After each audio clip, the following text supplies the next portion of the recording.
everybody, welcome back to Gideon Stuff.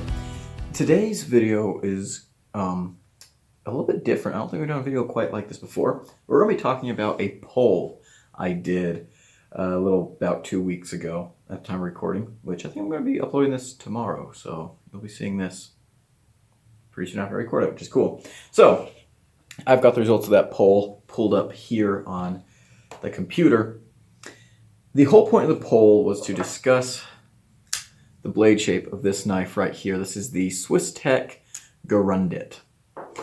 Now, talking about blade shapes, debating blade shapes can get a little bit interesting. In this community, as I'm sure a lot of you guys know, people have some opinions. So this whole thing started, a viewer and I were just kind of talking about the blade shape on this knife, which, just to remind you, that's it right there. So I decided that this would be a good topic to kind of take to the masses. So I put this poll out. 68 people voted, which is awesome. It's pretty good engagement for a poll. And there we go. Here are the 4 options I put up for the blade shape. I basically just asked people to select which one they wanted. Sheep's foot, spay, reverse tanto, or clip point. And the results are as follows. 13% of people voted sheep's foot, so that's like 9 people. 15% voted spay, so that's like 10 people. 19% voted reverse tanto, which is like 12 people. Yeah. And then 53% voted clip point, which comes out to be about 36 people, right? 9, 10, 12. That's only 67. 13 people voted reverse tanto. Yeah, okay. So there we go. Clip point won by a landslide. I would consider this a spay blade, right? To me, this reminds me of the spay blade on classic trapper knives. And so that's what I started to call these kind of short clip point blades. However, I do agree that clip point is what I would be second most likely to refer to this blade shape as. The reverse tanto, guys, they threw that in there as a wild card, but I know a couple of you who voted reverse tanto. I cannot get behind the reverse tanto term. I know I'm one of those guys. I do not like the term reverse tanto. Now, one thing I want to do is I want to go through some of the comments here. So let's pull up these comments because I thought a lot of you guys had some really, really interesting insights.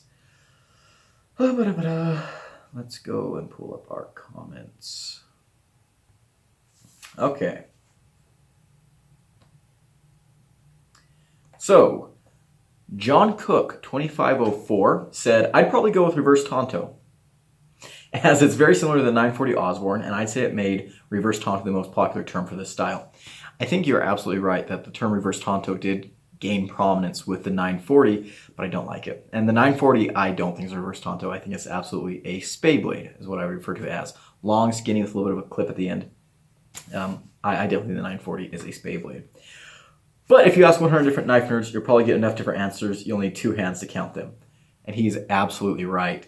Knife terminology gets complicated quick. Everyone's got an opinion. And honestly, probably no one's right. But we're actually, later on this video, we're going to talk about classification of blade shapes. We're going to get into the weeds. Because why not? This is Gideon stuff, right? That's what we do here. Next comment is from Tazadakim 7805. I probably butchered that, but he said it's in between a clip point and a spay. Yep. Far from sheep's foot, and you can argue reverse tanto is only when the spine is sharpened as well. I would argue that reverse tanto as a blade shape just doesn't exist, whether the spine is sharpened or not. But I do agree with this sentiment. So because the spine isn't sharp, it's not reverse tanto. Yeah, and I would agree. Between a clip point and a spay, again, that's kind of what my thoughts on the whole thing were. And we'll talk a little bit about where I draw the distinction.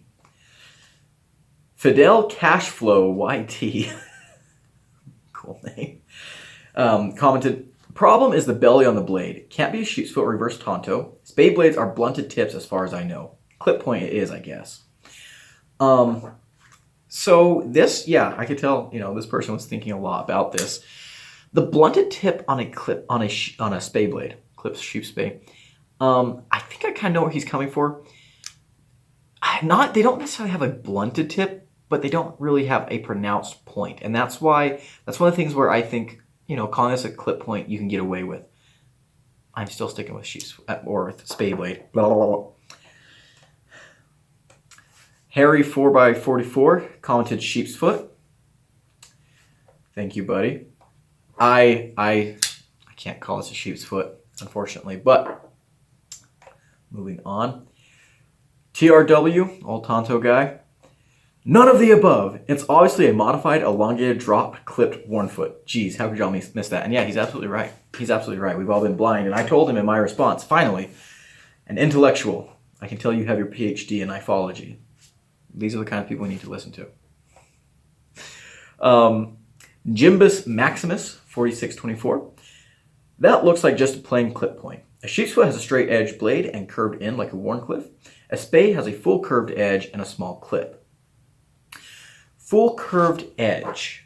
I'm not sure what he means by that. I'm guessing he means the edge is curved from heel to tip, which I disagree with. I don't think that's characteristic of a spade blade at all. I think a spade blade is long, narrow, and then had a little bit of a clip at the end, which again was why I call this a spade blade. And I actually just saw here, so I responded and said, thanks for commenting and voting, man. He responded to that comment, to my response, which I did not see until just now. He says, well, what do you think it is? Or is that your next video? We're going to reply to him right now. I am filming that video right now.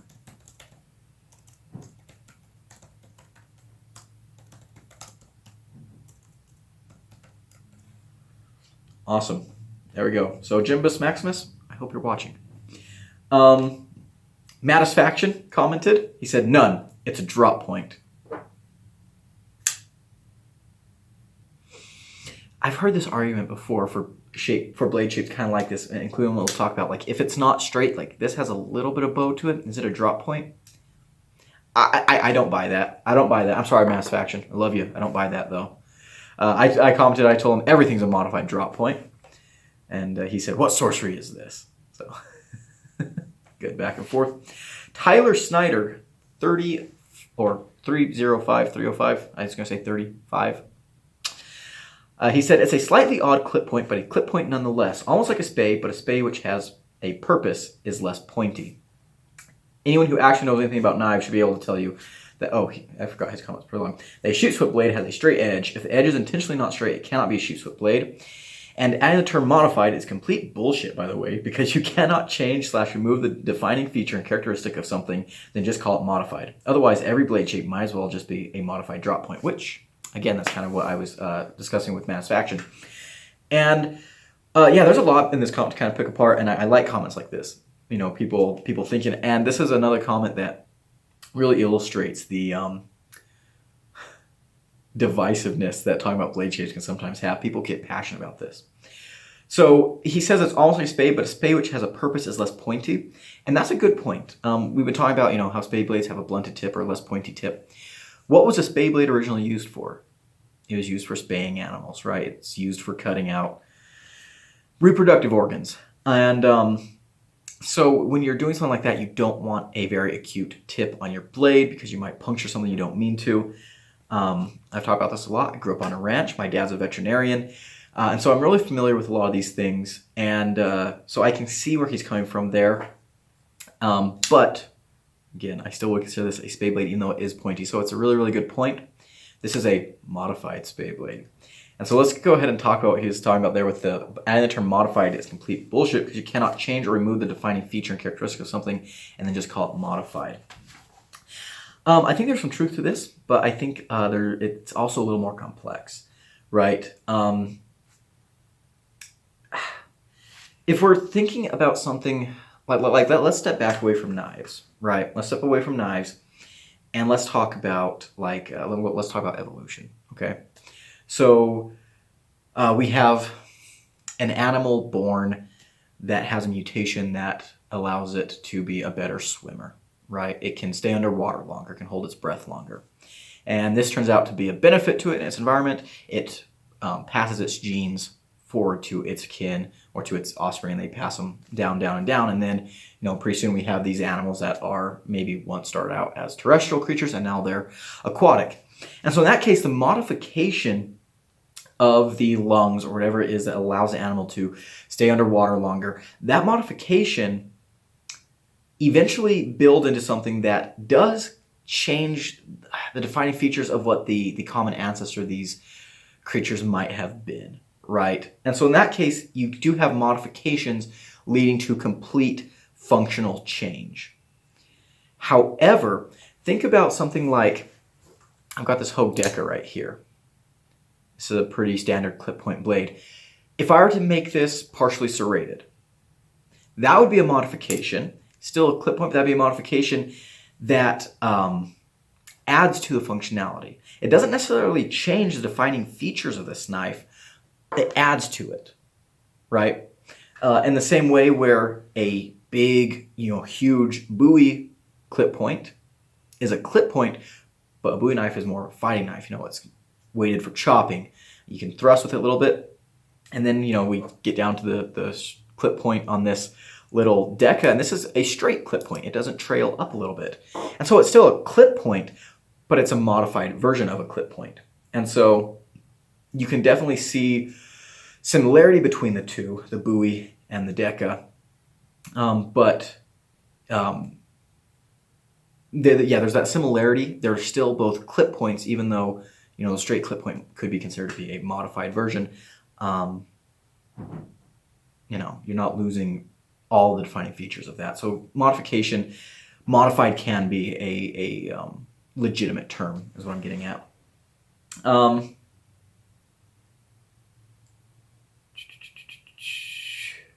So going on, me and this guy had a little bit of a discussion.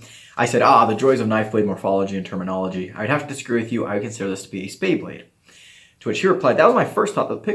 But in the picture, it looks to be much more pointed, where a spade blade is more bull-nosed with a very deep belly. We've been over this before. It's close, but I still think it looks a tad too pointed to be a spade blade. Completely valid, completely valid. And that's why I threw clip point in there, because, very, very similar. And then the previous guy, one of the previous guys that we talked about, Tazadakim, no, I'm mispronouncing that. He chimed in and said, I think the tip is too fine for it to be a spade. I think it's in between a spade and a clip point. Like, imagine if a spade blade is just the infant version of a clip point. So whatever this blade shape is, I think it's a teenager version of a clip point. And I really, really like that analogy. That was a very, very cool way to think about it. And that's also kind of going back to kind of the evolution analogy I brought up a little bit ago. We're seeing these morphological changes, and instead of it being, differences, they kind of grade into each other. So I thought that was pretty cool. So there's all the comments right there. Now let's go ahead and talk a little bit about knife terminology. First of all, does the name of a blade shape really matter? No, it doesn't, right? Whatever you call the blade on your knife, if it works for you as a tool, that's all that matters, right? You might call it a drop point, someone else might call it a balloon belly or something. It doesn't matter if it works, right? A knife is a tool. It's meant to be functional and complete a task. And if it does that, that's an important part. Now, where terminology does come a little more in handy is, for example, if you're having a knife made for you and you tell someone, hey, you talk to a custom designer or someone and you say, hey, I want you to make me a drop point. We do need to have kind of a basis for what a drop point is, right? We need to have a little bit of commonality on that. And that's just one example. The next thing is the origin of names themselves. Knives have been around forever. I made a video about this. Knives have been around longer than our species, right? The first knife we know of is like 3 million years old. Homo habilis was using knives. They've been around forever, and because they've been around forever, and because there's a lot of people on the planet, knives have been called a lot of different things over the years. Now, a lot of this can be really, really cool, and there's a lot of things where I I really, really think it's important to label certain things, right? To pay homage to where they came from, right? Names like a kukri blade, or the Bowie, or the Warncliffe. These names, like Warncliffe is named after the guy that kind of invented the Bowie knife. Obviously, Jim Bowie, the guy that popularized the knife. And I think the knife was built by his brother, Resin, or it might have been built by someone else. Anyways, and then kukri, that's a name given to it by an indigenous peoples there in Nepal. So yeah, obviously, some knives are intrinsically linked to the name of their blade shape. Okay, but let's talk about the modern day, right? Let's talk about modern day. We've got a lot of different knives out there. We've already talked about this. I hate the term reverse tanto. And one of the things that made me hate the term reverse tanto is I saw a website listing this knife, the Bestech Horus, as a reverse tanto. I think it was Knife Center a while back. This here I would definitely call a clip point. This is a straight clip point. And a little bit of a side note, I think this is one of the best EDC blade shapes you can get. You kind of get the edge profile of a drop point, got a little straight, got a little bit of belly, but you get kind of the tip of a Warncliffe and it's dropped down, gives you a little bit of thrusting power. Love me my straight clip points. So yeah, that's definitely a straight clip point, and it shares some similarities to this knife, right? That one's a little more clipped though, and that's, again, straight clip point, spay, in my opinion. And then there's some knives that are kind of odd. The CGRB Pyrite, I've been calling this a Warncliffe, right? But it doesn't have a completely straight edge. This is kind of bowed over. It's not like a straight clip. I've heard people call this a drop point. Things get tricky. And then back to our modified talk. When do enough modifications make a new blade shape? Is this blade different enough to be considered something new? And with that discussion on the table, I want to go ahead and talk about classifying things. Because humans love classifying things, right? We've always loved it, and me as a scientist, it's something that I am very, very acutely aware of. And there's a lot of different ways to classify things. Obviously, classification as a whole is just how we group things based on sometimes just arbitrary standards, but we group things based on certain standards, right? Certain traits, perhaps.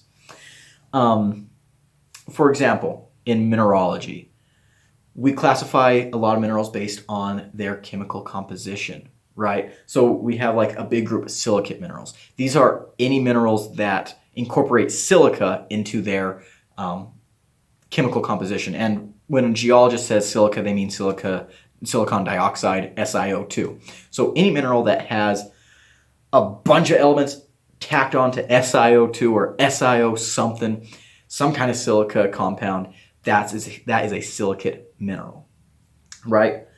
And then we can break that down even further. Let's talk about olivine, for example. Olivine is a group of minerals. They are silicate minerals. They're magnesium iron silicates. But olivine itself has two end members, forsterite and phthalate.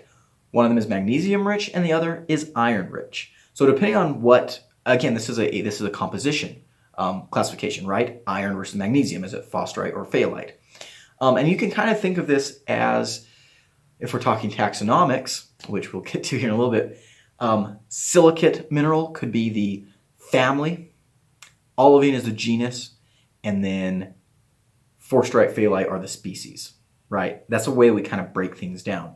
And then with minerals, though, we can break things down even further to separate different groups of minerals from each other based not just on chemistry, but we can separate them based on cleavages, for example, or how the minerals, or how the elements that make up the minerals connect themselves, what kind of tetrahedrons they form, what kind of crystal lattices they build. That can also be something that we use to separate different groups of minerals. And that's the way that we separate a lot of different minerals within, the same overarching group, is how do they behave physically. Now, with the classification of minerals, it sounds really easy, right? What's a chemical composition? What does a crystal look like? Classified, right? And in some ways it can be pretty simple. However, classification can get a little more complex too. And to illustrate this, we're going to talk a little bit about biology. So taxonomy is basically how scientists group animals together. And before we start talking about this, I want to make it clear, you're going to hear words all the time, genus, species, things like that. It's very important to understand that a species does not exist outside of our usage of the word, right? Species is just a way that we organize the world around us. That's what scientists do, is we try and organize the world around us. And so when someone says, there's a coyote over there, genus Canis, species latrans, the coyote obviously has no concept of what a species is. Nature doesn't really care what a species is. It's just for us to classify things. It's to make things easier for us to do science. So keep that in mind. Species, things like that, they don't really exist. And so when we're talking about taxonomy, which again is how we basically order, it's how we kind of structure life. We have a couple of different groups that we like to put things in. So starting at biggest and getting smallest, kingdom, very large group, phylum, class, order, family, genus, species. You get more and more descriptive. Think about it like that. You get more and more descriptive, right? If we're thinking about humans, right? We're mammals, we're primates, we're hominids, we belong to the genus Homo, and we're the species Sapiens. All that was a progression of narrowing down. That was just a progression of adding more details. So, how do we organize animals? How do we organize things like this? Well, there's a couple different ways to do it. One is with phylogenetics, phylogeny, and this basically focuses on evolutionary descent. This focuses on genetics. Basically, we can think of it as genetics, right? Genetic markers, what shares genetic pieces with what, and that's how we can build a phylogeny. The other way we can do this is with cladistics. And cladistics is a way where we organize animals based on traits that they have or do not have. And so the way cladistics works these days is we'll take a bunch of different traits, a bunch of different markers, and we'll put them into a computer system with a bunch of detail about certain animals, and we'll let the computer sift out, okay, what has what's lacking what, and it builds a tree that shows what's closely related to what. And so this can get pretty complex, right? Let's talk about like dinosaurs, for example, theropod dinosaurs. Let's say you want to make a family tree of tyrannosaurs. Awesome. You can take a bunch of the known tyrannosaur specimens we have. You can look for different details. Okay, is this one a robust body type? Does it have D-shaped cross-section in its teeth? Is it a long snout, shorter snout? Does it have so many bones in its tail? Does it have this type of thickness of femur? Things like that. You could put these into your computer system and it'll say, okay, well, these species all have the long snout. So they're a group. These species all have the shortest arms. So they might be a group. And then that's how you kind of classify things. So real quick, we're going to do a little bit of an example right here just to kind of illustrate this. We're going to make our own little classification tree. So this is going to be really, really simple. We're just going to start by drawing a line, which you guys probably can't even see. Let me grab a thicker marker.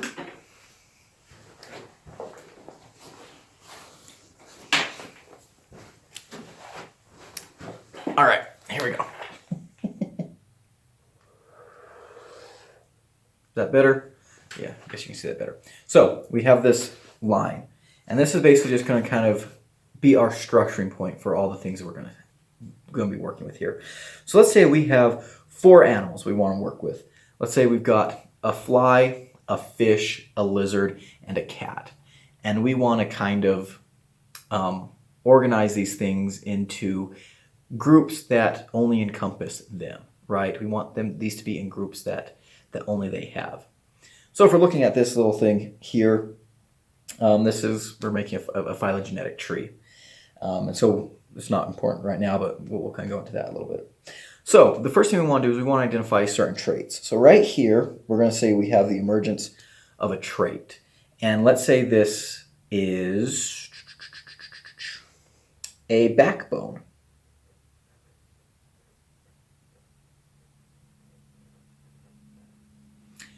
I wrote that horribly, but a backbone. So what we're saying now is everything above this has to have a backbone. Well, let's think about the animals we have. A fly doesn't have a backbone. So we can say that the fly belongs right here.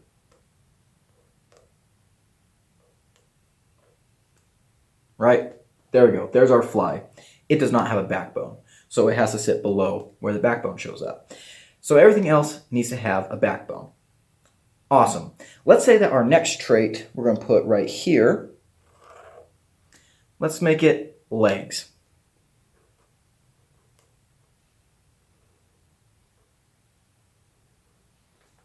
Legs. Okay, well, fish, they don't have legs. So, but they do have a backbone. So they got to go between backbone and legs.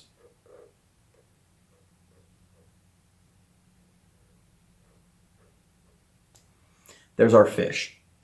Let's come up with another trait. Let's say hair.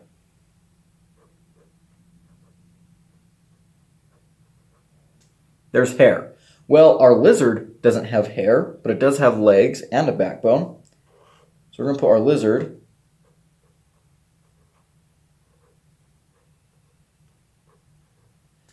right there. And that leaves us at the very end, something that has a backbone, legs, and hair. Well, that's our cat. And so the reason I did this little experiment is just to kind of show you guys how humans think about classifying things. It's how we think about organizing things in our heads. So we can look at this here, and this is a very, very simple generic phylogenetic tree. This is very bare bones, but we actually get a lot of data off of this. So if we're looking at this here, we know, okay, each of these little points represents the emergence of a new trait, which would be a common ancestor. So down here we have some kind of animal, we don't know what, some kind of animal that is a common ancestor of the fly, fish, lizard, and cat. So then right here, the backbone shows up. So whatever this little junction point is here, this is the common ancestor of the fish, lizard, and cat, but not the fly. This guy here, this is a common ancestor of the lizard and cat. And this one here is a common ancestor of the cat. So we see here, okay, we're simplifying things. We have these four animals, and at first they seem very different. Fly, fish, lizard, cat. They're all very, very different. But we were able to break them down into some key traits and then build this kind of progression. We can kind of see, okay, so the fish and the lizard are more closely related than the lizard and the fly. And then we can count that based on the ancestors that we go through, right? And so right here, cat and lizard, well, they both have a backbone, they both have legs. They're more closely related than cat and the fish. So, what does all this have to do with knife design? Knives are man-made tools, right? There is, when we're looking at things in nature and we're trying to classify things from nature, we are deciding, okay, these are the traits that we've recognized. Okay, we see that. And we're going to try and construct a framework to put these things into, right? And sometimes this works a little bit better than other times. Let's talk about species, for example. There's a lot of different ideas about species.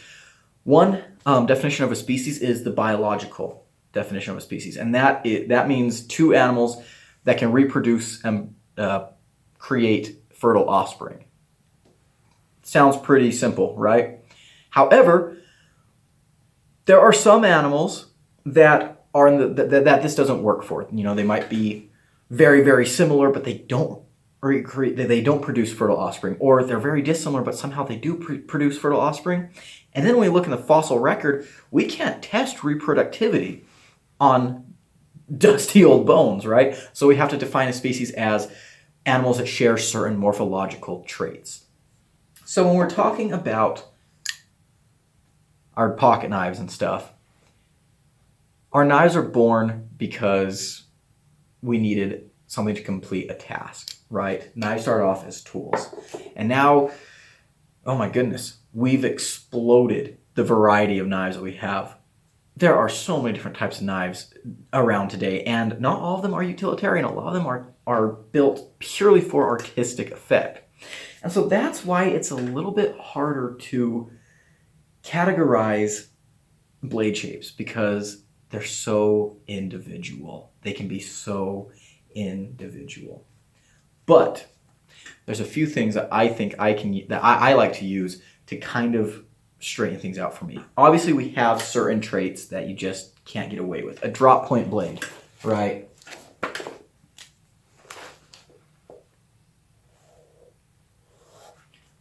The tip has to drop. You have to drop the point. Wharncliffe, we all know.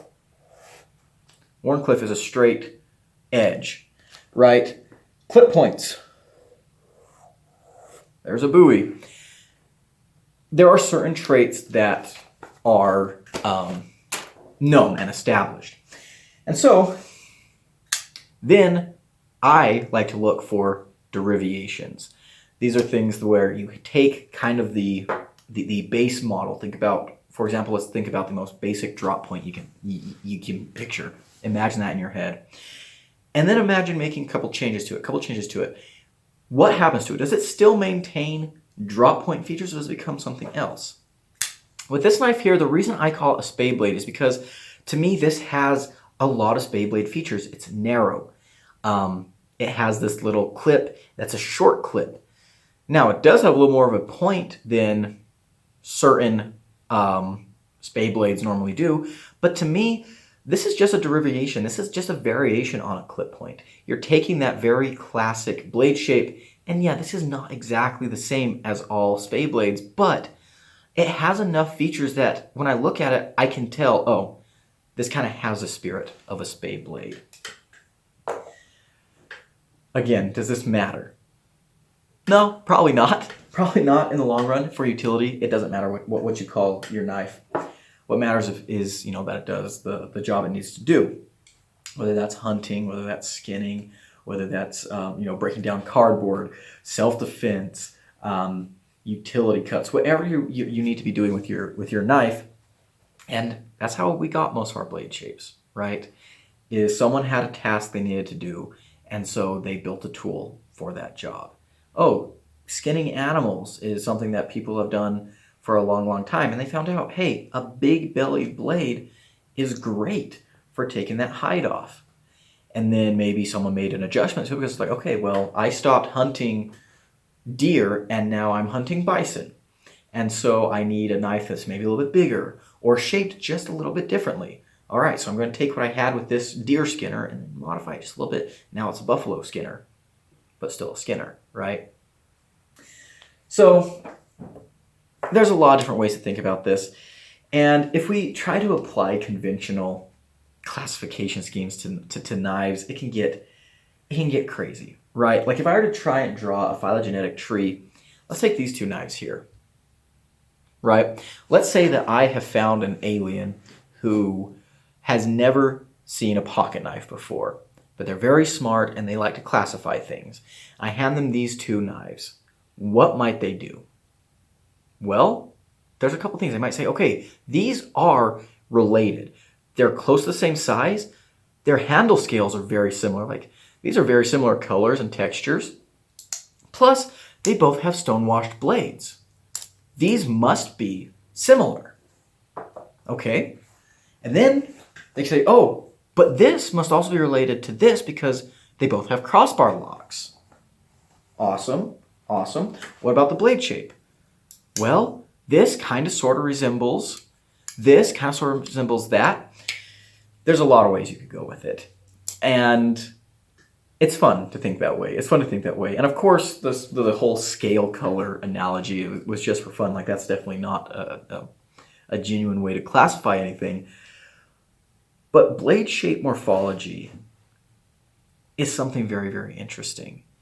And I want to make more videos on this that are more in depth, where I do a lot more research into the progression of blade shapes through history. Like, when do we see the first clip point? And how long did that come about after drop points? And this would be something that's very, very hard to research because knives have been so ubiquitous, and because every culture has used them and every culture has their own versions of knives, that pinpointing when exact patterns show up is difficult. Remember the commenter that said that this knife kind of reminded him of a teenage clip point? You know, if a spade blade is a baby clip point, then this is a teenage clip point. I found the comment to be really, really interesting. And one of the things that stood out to me is that the commenter who made that comment was identifying like traits between spade blades and clip points. And, you know, most prominently, the fact that this is a clip. This is a clip point. And so what he was kind of inferring is that if it's a very, very short clip, it's a spade blade. A little bit of a medium-sized clip like this, it's a teenage clip point. And then we have a big clip, it's a full-on clip point blade. And that's a very, very interesting thought to me. And that almost sounds like kind of what we're talking about with progression, right? Now, obviously, since knives are man-made objects, there's no real selection process working on them, right? Natural selection in organisms is controlled by environmental factors. Environmental pressures control what natural selection selects for. With knife design, I mean, people just make whatever the heck they want to make, right? But at the same time, what if we were to make a phylogeny of knife blades? What would that look like? And we're going to ignore the fact that, you know, this would kind of maybe entail a progression through time. We're going to ignore that. This is just going to be related features of different knives. So we're going to make this as simple as possible. So we're just going to go with another straight line. We could have stuff diverging all over the place. We're going to try and keep this as simple as possible. So let's think of some traits. Looking at this knife here, you know what? Basically oval shaped, right? That's kind of how a lot of blade shapes are. If you kind of look at them broad shape, you know, kind of oval shaped. So right here we'll go an oval, which means that over here we might have things like a chopper blade, you know, how it's just like a straight rectangle. So that might be another branch that shoots off that way. But we've got an oval blade. Let's think of another trademark.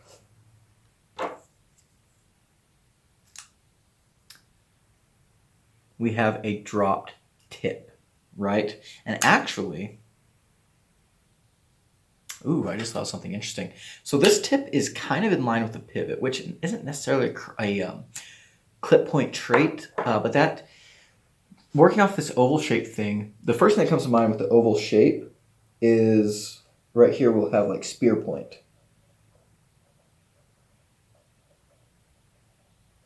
Right, that's a pretty good little oval. That's a terrible spear point. That's more of a drop point, but you get what I mean, right? This would actually have to come more like this, something like that. Yeah. So,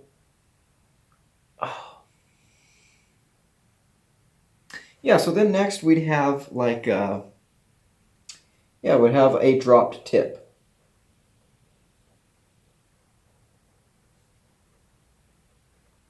And obviously this would give rise to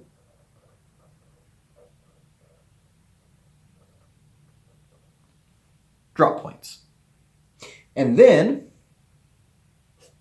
we clip that tip.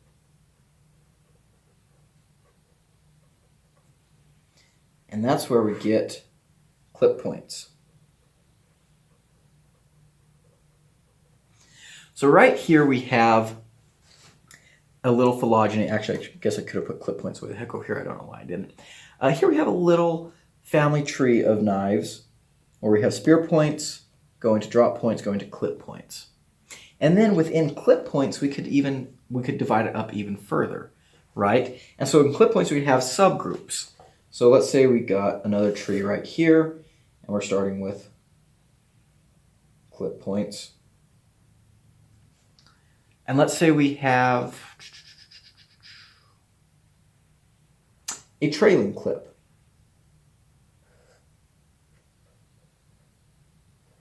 We're just going to abbreviate right now. Got a trailing clip, so we can go up here to Bowie knife. Right? Let's say we go on a little bit further and let's have a long straight clip. Or we could have a long trailing clip, and that could be like our California style clip point. And then what if we have a long straight clip? Well, there's our straight. Well, I spelled straight wrong. Clip points. And then what if we have a short straight clip? Well, right there, we have our spade blades. Now, is this completely accurate?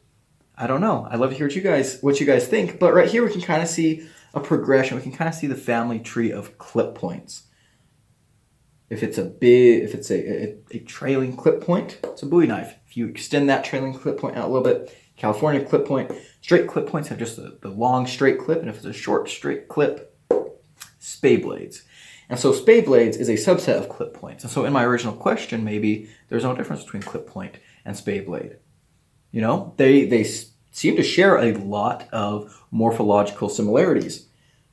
Starting all the way over here at the oval shape, the dropped tip, the clipped tip, and then we go to our straight clip, and in this case it's a short straight clip.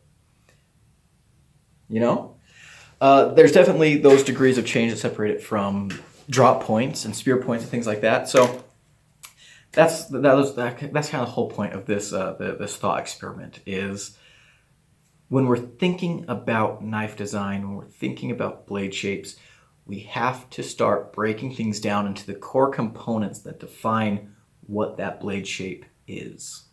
And so when we get into these debates on blade shape terminology, I think the most important tool we have is to look at old, or to look through old patterns, right? Knives that came before, and see if we can find some traits that are similar. Because that's all we can do, right? How similar or dissimilar is this blade shape to blade shapes that came before? Okay, this looks kind of similar to this one. What did they call this one at the time? Oh, that's a spade blade. Yeah, I think this is a spade blade. It's a little bit of an evolution of it, but it's still a spade blade. There's lots of different charts online that have different knife blade shapes and stuff, and they're very helpful for getting you started. I agree. Some of them I see, though, and I disagree with. I'll be honest, too. I see some... There's a couple of blade shape terminology things that drive me nuts. When people count recurve and harpoon as like separate blade shapes, I don't really like that, because you can recurve a tanto, you can recurve a clip point, you can recurve a drop point, and it's still kind of a drop point, right? You can add a harpoon to the spine of a drop point. You can add a harpoon to the spine of a clip point. You can add a harpoon to the spine of a tanto. Does it really change the blade shape? I don't think so. And so these are some of those modifications that we were talking about a little bit earlier. Adding that harpoon, is that a modification that completely changes what the knife is? And I don't think so. Not at all. Now, of course, if you add a recurve to a Wharncliffe, I'm not even sure what that would look like, but that might actually change what the knife is. You know, that might change the core. If the core definition of Wharncliffe is straight edge, if you throw a recurve in there, you have changed what that knife is. You have changed its definition. So, all right, so I know this has been a really long video with a couple of side quests that no one asked for, but the purpose of this video was to just kind of delve into the complexities of blade shapes, the complexities of knife terminology, and to address the whole poll, go over, some of your guys' comments. In the future, I want to do a lot of research. Like I said, I want to do a lot of research into this, and I want to make a video about blade shapes. And I think instead of just one video, I think I need to make a series where I take one blade shape and I research the heck out of it. Where did it come from? When did it first appear? What's it been used for? How has it changed since its inception? and I want to compile all that research into a video, and then obviously eventually I have multiple different videos on multiple different blade shapes that I'll put in a playlist, and we can kind of cross-reference things like that. But I think that'd be a really, really cool idea. Let me know what you guys think. If you think that's a good idea, tell me what blade shape you think I should do first, because yeah, there's a lot to choose from. So anyways, there we go. Hope you guys enjoyed this video. It was a little bit all over the place. The main takeaway though is blade shape terminology is complicated, and there's a lot of different philosophies, frankly, that you can apply to how you define the blade that you're carrying. So, who's right, who's wrong? Is anyone right? Is anyone wrong? I don't know. We will have to research that and see. But that's gonna be it for today, guys. Thank you so much for watching. If you enjoyed this video, leave a like, comment below, and subscribe. I've been Gideon, and as always, I'll see you in the next one. Adios.